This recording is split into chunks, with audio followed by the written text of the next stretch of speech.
I think for me, the favorite part of dogs is the companionship that we share.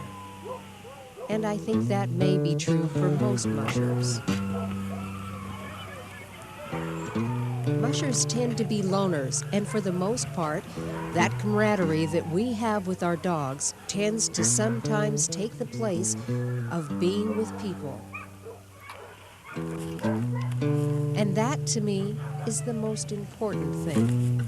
Our relationship with our animals, with the team. The race was started in 1989 when Ed Peck came into the lodge and said he wanted to put together a roadhouse race, a 300-mile qualifier for the Iditarod. The first year we had 20 mushers signed up, 12 finished. It's come into be now we had 43 mushers this year, and it's now called the Copper Basin 300 race.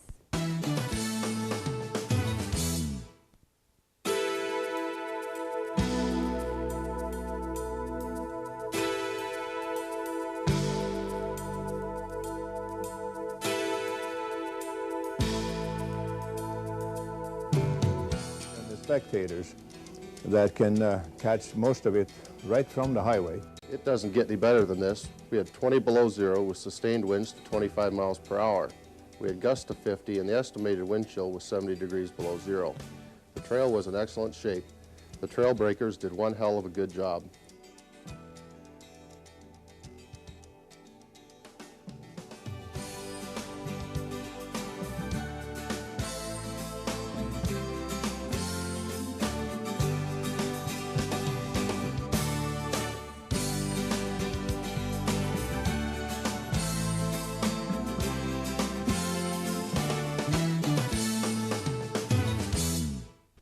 The Copper Basin 300 is the premier event during this region's long winter months.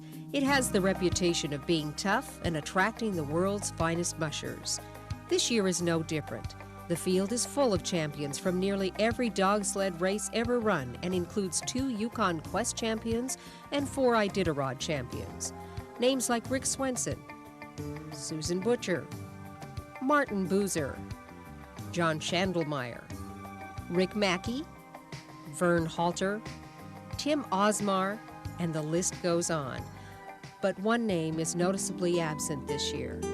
Former Yukon Quest champion and Copper Basin 300 musher Bruce Johnson of Whitehorse, Yukon Territory. Bruce and his team died tragically this year when they fell through the ice on a training run. Bruce was loved by all, a true champion, greatly missed, deeply remembered, an honorary musher number 1 in this year's race.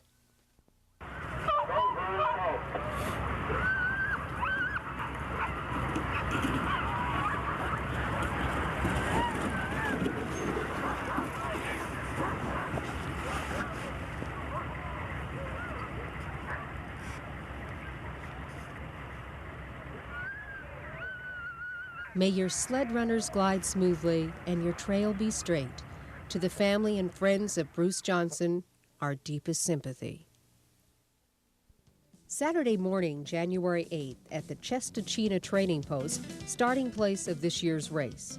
The anxiety begins to build for each musher in their own way. The last-minute preparations are being made. Better check that sled bag one more time. Put some new sled runners on, just to be safe. Make sure your gang lines are secure and straight and well secured to the sled. The teams begin to leave at 2 minutes after noon and follow each other in 2-minute intervals.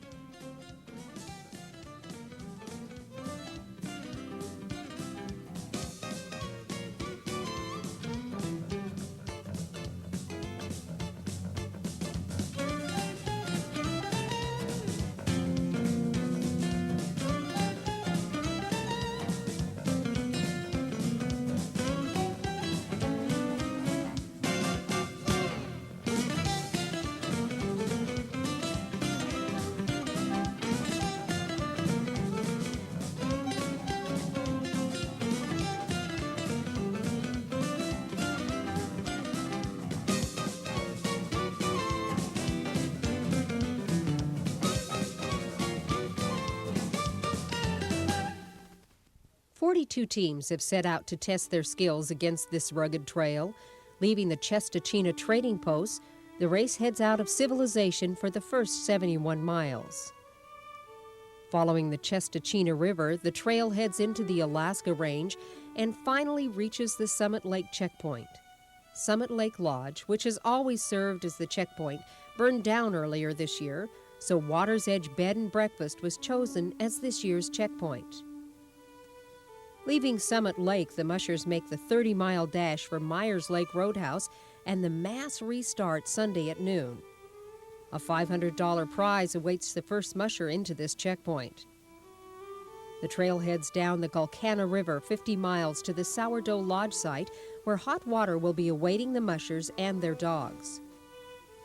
The trail then crosses several lakes and another 50 miles en route to the Wolverine Lodge on Lake Louise.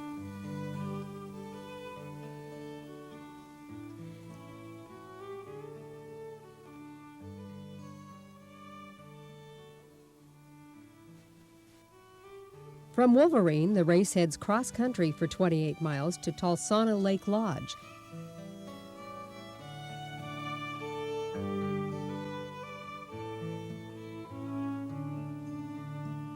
It's a 21-mile sprint to Brown Bear Roadhouse, where a 6-hour mandatory layover awaits each musher.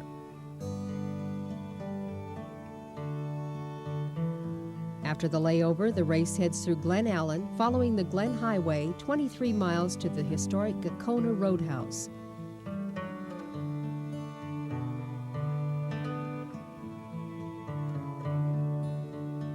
It's a twisty run up the historic Eagle Trail, then following the Richardson Highway, the final 31 miles to Chestachina Trading Post, and finish of the 5th annual Copper Basin 300. Yukon Quest champion John Schandelmeyer from Paxton and his team of Huskies take the lead, bolting in and out of Summit Lake late Saturday evening. But close behind Schandelmeyer is another Yukon Quest champion, Vern Halter. It appears that someone is hungry for that $500 prize waiting at Myers Lake.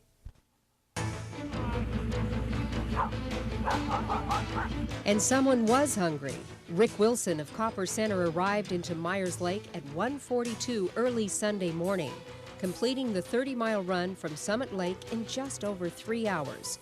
He was 2 hours behind Schandelmeyer leaving Summit Lake, but was able to make up that deficit and storm into Myers Lake first with 12 strong dogs.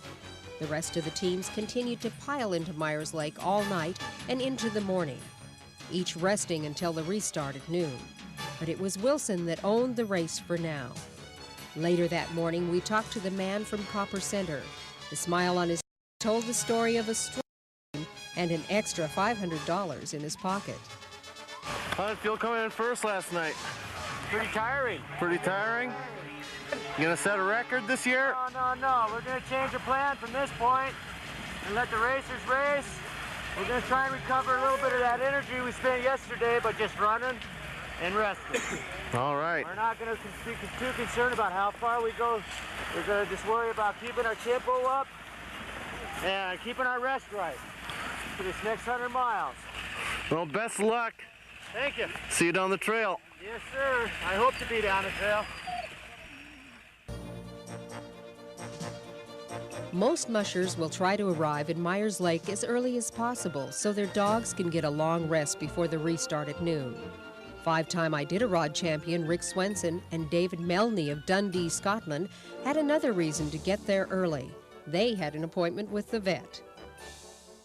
Over the past 2 years, the Copper Basin 300 has worked with the Imes Company to use this race as a research project to further our understanding of the dog's nutritional needs while in race conditions. Swenson and Melney worked with the Imes research team during the race. Each team had 6 dogs involved in the test, and the dogs involved had to complete the race. With the aid of these mushers, the Imes Company is better able to understand the nutritional requirements for all dogs. The tests included blood and urine samples of the dogs. The extreme cold of this year's race made the job of collecting the samples tough. The dogs, much more interested in sleep after running 100 miles, had little time for the doctor's tests, and keeping track of each dog's business was tiring. Someone just go right there? No, maybe Cato. Okay. The tests were performed 3 times over the weekend. Friday night before the race began, Sunday morning at Myers Lake, and late Monday night after the race was over for Swenson and Melney. When this tape was produced, the results of this year's tests were not available. However, in past years, the Imes Company has discovered the amount of calories a racing dog burns each day and the amount of water that these athletes need to replenish their bodies. Ask any musher and they'll tell you the importance of dog care. The commitment to their dogs is powerful. Always, the dog's needs come first. It is poetry in motion when a musher arrives at a checkpoint. First, bedding the dogs in straw so they stay warm, removing booties and applying medicine to tired feet. Start the camp stove and prepare the food. Serve the food to each dog and notice the eating habits of your team. The dogs are like children. If they don't like one thing, you better have something else for them to eat, and something else, and something else. And finally, when the dogs are resting and happy, can the musher eat or sleep, or just marvel over the power and grace of their team of dogs, truly their best friends.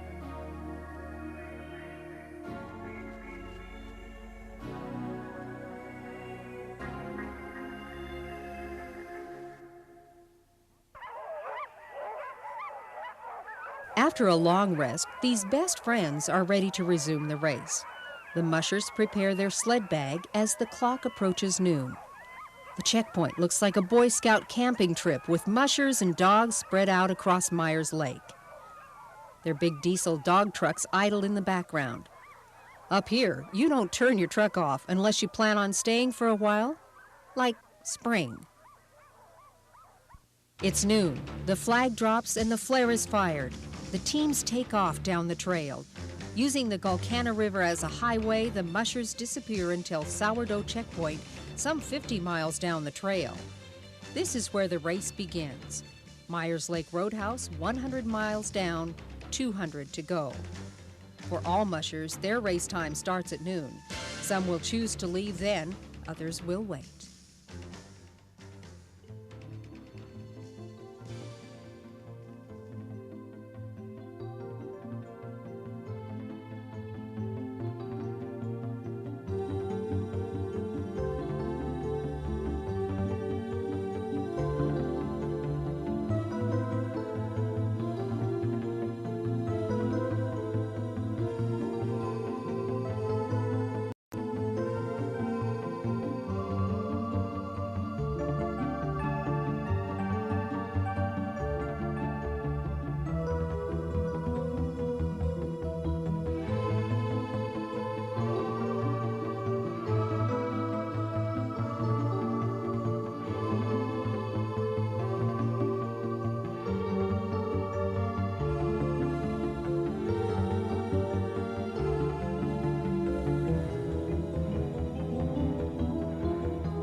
After the mushers leave each checkpoint, it's their handlers that are left behind to police the area, making sure it's left as close to the condition it was found in as possible.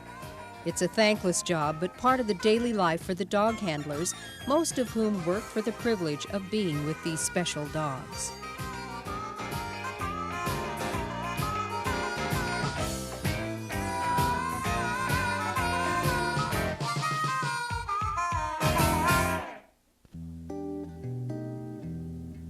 50 miles down the Gulkana River, along the Trans-Alaska Pipeline, the mushers begin to emerge from this wilderness. The racers begin to play their hand. First into sourdough is Will Forsberg of Healy, followed closely by Jason Barron and Martin Boozer. In fact, within 1.5 hours, 11 teams will pile into Sourdough Checkpoint. Just marvel at the grace of these dogs and mushers against this tranquil Alaskan setting as they arrive into the Sourdough Checkpoint.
A short rest and a hearty meal is prepared for the dogs when they arrive into Sourdough.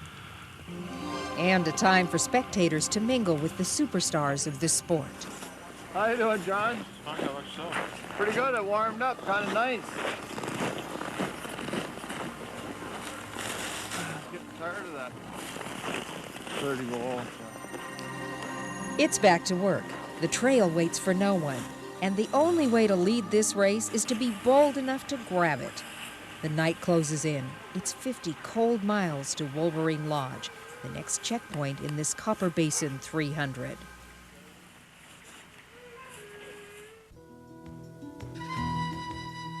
A headlight appears on Lake Louise.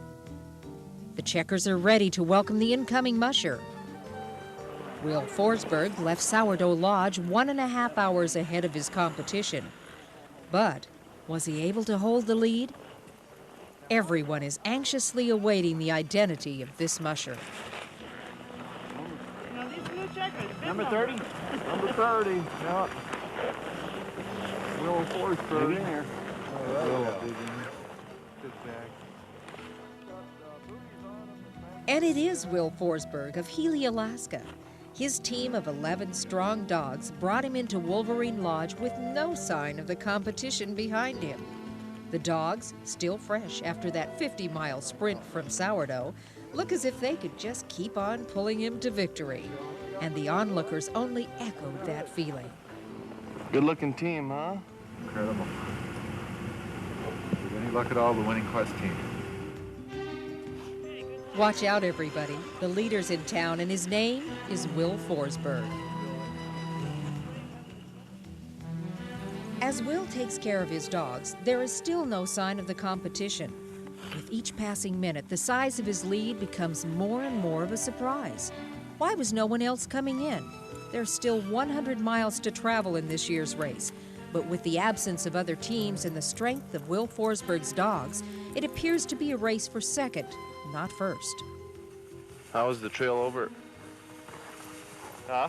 How's the trail over? The trail is great. It's about as good as I've ever seen it. Yeah, I can't believe I got here this fast because I didn't think I was going fast. Yep. 7 hours.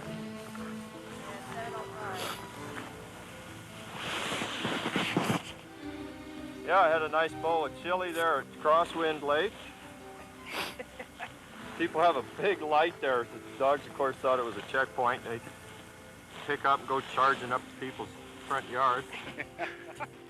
The Forsberg Kennel is a family affair. Will takes the dogs on mid-distance races like the Copper Basin 300, and his wife Linda takes the best of these dogs on the Yukon Quest.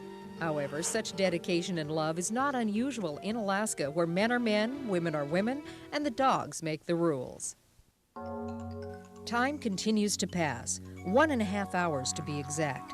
Boredom creeps in on the checkers. It's late. Make that early Monday morning, and it's very cold. And then headlights appear. Martin Boozer and Jason Barron cruise into Wolverine Lodge, almost on top of each other. At 1:01 Monday morning, the competition arrives at Wolverine Lodge.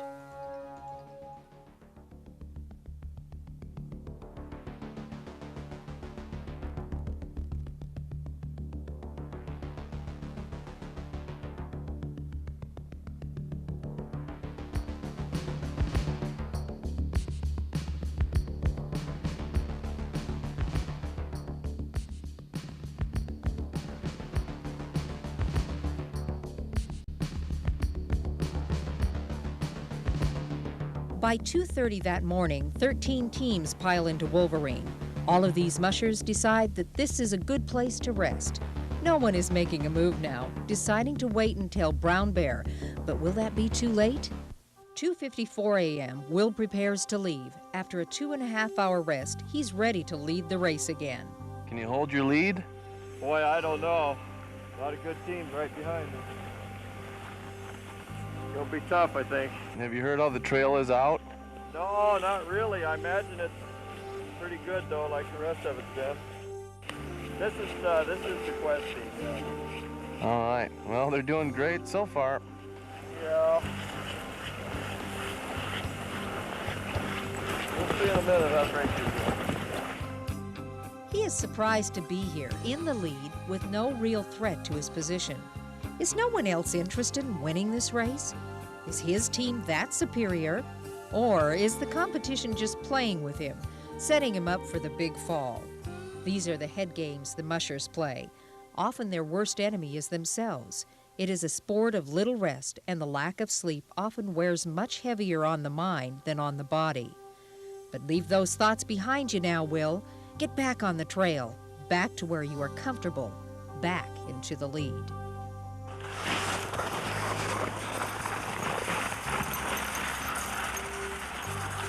See you until sunup. Okay, thanks.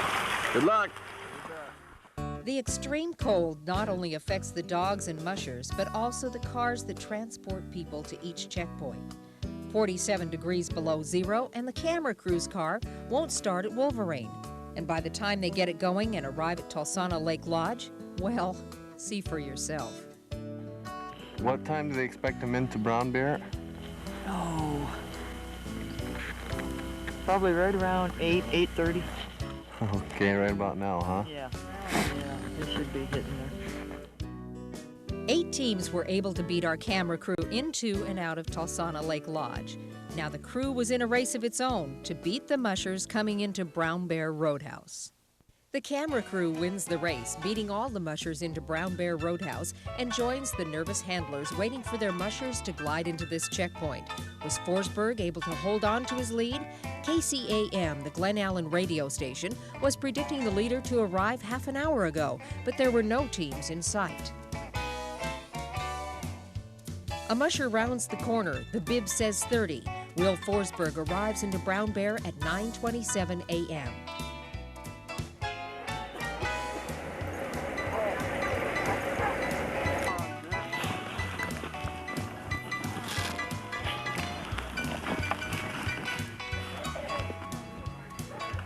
Hey, I heard on the radio I'm late. Yeah, you are. Oh, man, I'm sorry. No. I don't know who told you I'd be here in 2 hours, but that's too fast for me. 2 hours? No, it's 2 hours. They said you'd be here at 9, quarter to 9. Quarter to 9, well, that'd be... Bob Sunders said That'd be 2 hours. 2.5 hours. Oh, that'd be 3 hours. Yeah. But you lied to Bob Sunders, too. You said you weren't going to come in until 10. Yeah, I told him 4 hours. Then I heard on the radio I was supposed to be here at 9 or something, so I hurried up. Yeah, along with those 2 free beers, you get each of your dogs get an extra cup of water, too. Extra cup of water. Free. Terrific. Congratulations getting here. Thank you, yeah. I was pedaling there when you heard her. Well, I heard Martin was only a half hour behind me. Where do we exit then? Well, the exit is on around, but they'll take you around the park over here, and the exit is She's over already by kind of the got a tree. plan for it. If you pull through Okay, here. if she's got a plan, we'll need to go for it. Jennifer! 9:27 a.m. is the official time in for Will, and that is crucial because every team must take a 6-hour layover at Brown Bear. Forsberg and his team of 9 Huskies can leave Brown Bear no sooner than 3:27 p.m. The waiting game begins again for Will. Was the competition able to make up time on Forsberg? Or, with just 54 miles remaining, is his victory certain? Got to commend the trail breakers, whoever they are. Yeah. I'm not sure what I'm doing up here in the front, though. Well, here you are. Here I am. I mean, I have come into this race. I had no intention or even dream of being in the front of it. But I think it's a combination of bad luck that other people have had. It's holding them back. I expect this afternoon, though, Martin will be right on my tail. Yeah. Well, right now he's still not in, and he's gonna have to wait 6 hours just like you do. Yeah, I'm 15 minutes ahead of him right now, and who knows? We'll see. There's some awful good teams pretty close behind me. Dogs look good coming in. How they look to you? Dogs are fine. Yeah, they're fine. I'm down to 9 and may drop one here, but I've got 7 or 8 that are real solid looking. And the trail over there to Chistachina's not too difficult, so 7 or 8 dogs. In fact, John Schandelmeyer beat me last year. He was only running 7. I was running 10, so it's not that big a factor. I don't know how many of these other guys have. Who's sponsoring you guys this year? National Dog Food. All right. The product right there. National Dog Food is a national sponsor, and then Cold Spot Feeds up in Fairbanks. It's a local distributor and sponsor of ours. All right. Out for 2 days, I've just been waiting for the big boys to come pass me up. I'm not sure what they're doing. I suppose they're just waiting until this afternoon. Well, we'll find out tonight, I guess. Find out.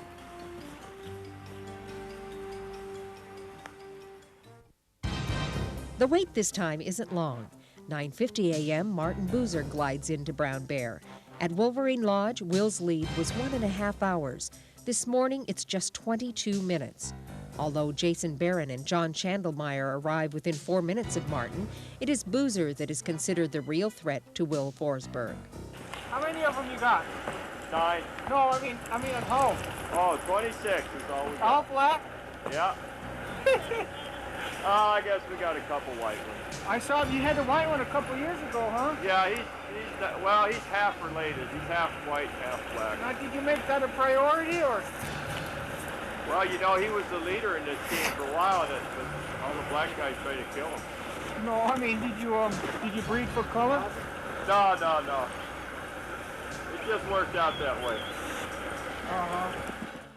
Though teams will continue to arrive in Brown Bear all day, the race for first is down to just 4 people: Forsberg, Boozer, Barron, and Schandelmeyer. The incoming trail winds its way through the woods. Tall trees covered in snow. Deep forest, old as the land itself. The dogs of the North Country and the mushers that drive them.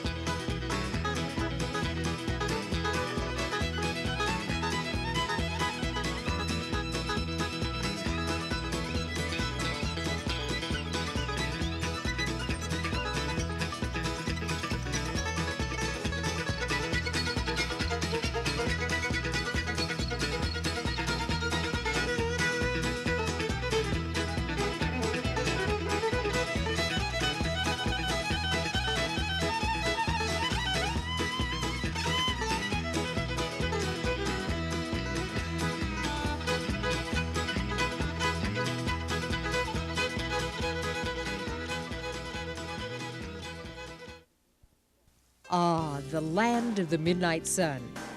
But in early January, the midnight sun is on vacation. We hear the sun has a nice condo in Waikiki. However, occasionally we are blessed in the middle of winter with a warm winter sun, and it is days like today that remind us just why we hang our hats each evening in Alaska.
During long layovers, mushers spend their time wisely, talking to other mushers, trying to learn new tricks, or conversing with the race veterinarians, most of whom are mushers, about a better way to take care of their dogs.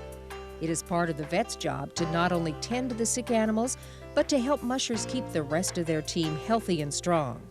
Inexperienced mushers often need a more experienced eye to determine whether or not a dog is fit to continue on with the race, and in those situations, you can bet a veterinarian is always close by. Most conversations during this race are dog-driven, but occasionally there is time for a little lighthearted fun. What, there's what, 40 of us? Probably a penny, two, three. If we all put in a quarter or a couple of nickels, you know, we'll buy the race marshal a new hat. I think he deserves it. I think so. He's done a good enough job. Even though the race isn't over, we can say that. We've got another 50 miles to go. We'll put a collection up at the finish line for John Rinzal's new hat to be. Nothing graphic. Nothing. No logos, no nothing. We could have a hat, a Copper Basin neutral, or Copper Basin 300, yeah.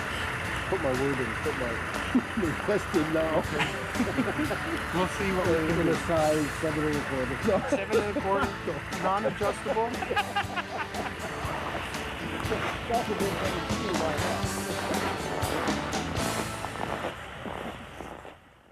Winning the race is not the only goal for Will Forsberg. He is relaxed and in good spirits. The competition has not decreased his pleasure from sharing the trail with his dogs. Que sera, sera, Will Forsberg. First or last, we'll see you at the finish with a smile on your face. Huh?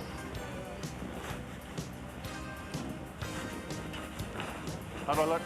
Yeah. Hi, Mom. Woo.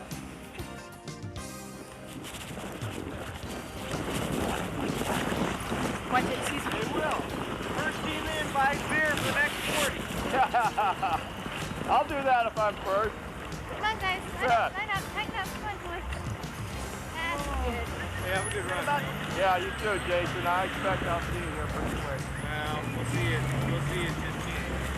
You taking 9? Yeah.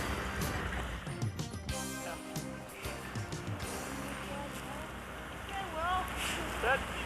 Okay, sorry, let's go, buddy. Yeah. Thanks a lot. All right, Will. Bye-bye. Okay, bye-bye. Bye-bye.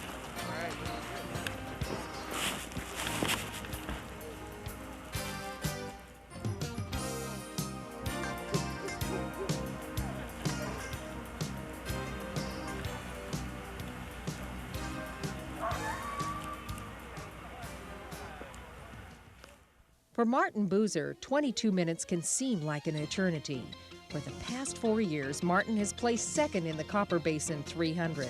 Today, Martin is the hunter. His prey, not necessarily Will Forsberg, but rather first place.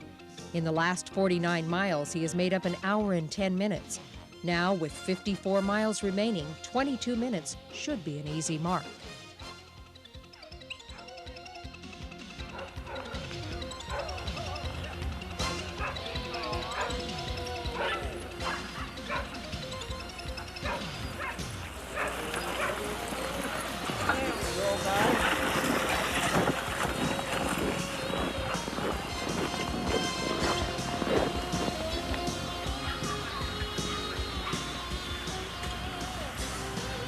But look out behind you, Martin. A young and hungry Jason Barron is searching for his first victory. And local hero John Schandelmeyer knows these trails like the back of his hand. You still got a nice lead. Thank you, yeah, they get smaller every checkpoint, but they're doing good. All right, good luck. Halfway between Brown Bear and Gakona Roadhouse on the Glen Highway, Will Forsberg's lead appears to be growing, if anything. Further down the trail at Gulcana Road Crossing, 2 miles outside of the Gakona checkpoint, Will Forsberg's team comes out of the black night, but for a moment before it's swallowed up again by the inky darkness. The wait begins for Martin Boozer. The crew is checking their watches to see if Boozer has shortened Forsberg's lead. 22 minutes. Boozer crosses. No time made, no time lost.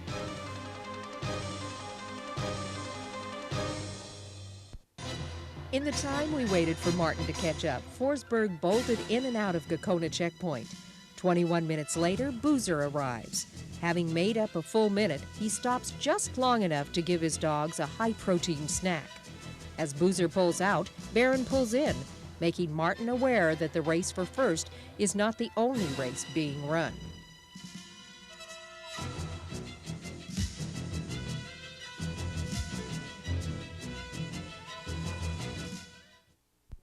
In the chronicles of long-distance sled dog racing, a photo finish was considered 1 hour from first to second place.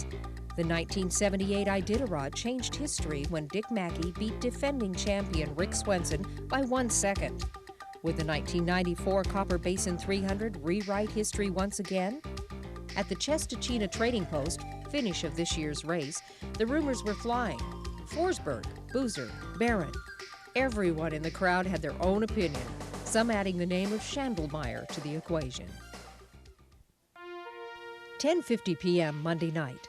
A headlight appears on the runway. There's another headlight not far behind, but it's too late.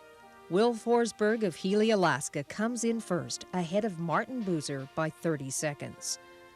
30 seconds later, Jason Barron takes third, and just 45 seconds behind him, John Schandelmeyer captures fourth. It's the closest finish ever. It had been over a decade since Mackey beat Swenson by 1 second, and it will likely be a long time before a finish such as this is seen again. I had a heart attack when I looked around at the end of the airstrip and saw 3 teams behind me. I had no idea they were back there. Boom, I was just pedaling along, having a good time, trying to get my coat on, my bib on. But I don't know. All of a sudden I look around, here's 3 dog teams and headlights. Oh no, let's go. It was a nice run. It was nice. It was a nice run. It was a real fun trip. I'm glad it was 40 below. That sort of worked in my favor. And the wind blowing helped. You know, with the type of dogs I run, they got heavier fur, they like the cold weather, they like to run at night. It just worked out pretty good.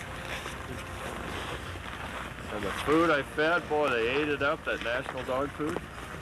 Good sponsors for you. You bet, they love it. National dog food mixed with the little green salmon. Works out great. But I still can't believe that I got here before all those other teams. That's what we call winning. Yes, I did. 30 seconds, was that it? Yeah. Well, you know, the next one in was 30 seconds. See, I had an hour and a half lead at Wolverine, 23 minutes at brown bear. It was still 22 minutes at Gakona, so I thought I didn't have to worry. I kind of just backed off and quit yelling or quit chirping at them, you know, to get going faster. You almost made a mistake there, Will. I Laid did? back too much. I did, yeah. No.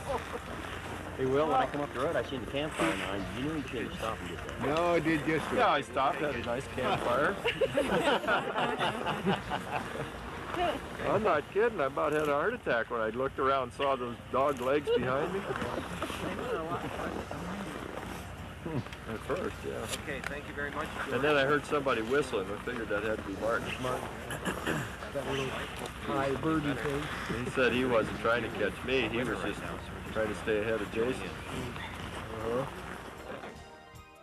42 teams began this Copper Basin 300 race. 31 teams finished, and the crowd was just as receptive for Andy Stearns, the last musher in, as they had been for the arrival of this year's champion, Will Forsberg. It is the people of the Copper Basin and their enthusiasm for the sport that keeps this race alive. Our thanks go to them for their long hours of work, warm and generous spirit, and friendly faces. They keep us coming back year after year to be witness to the Copper Basin 300 sled dog race.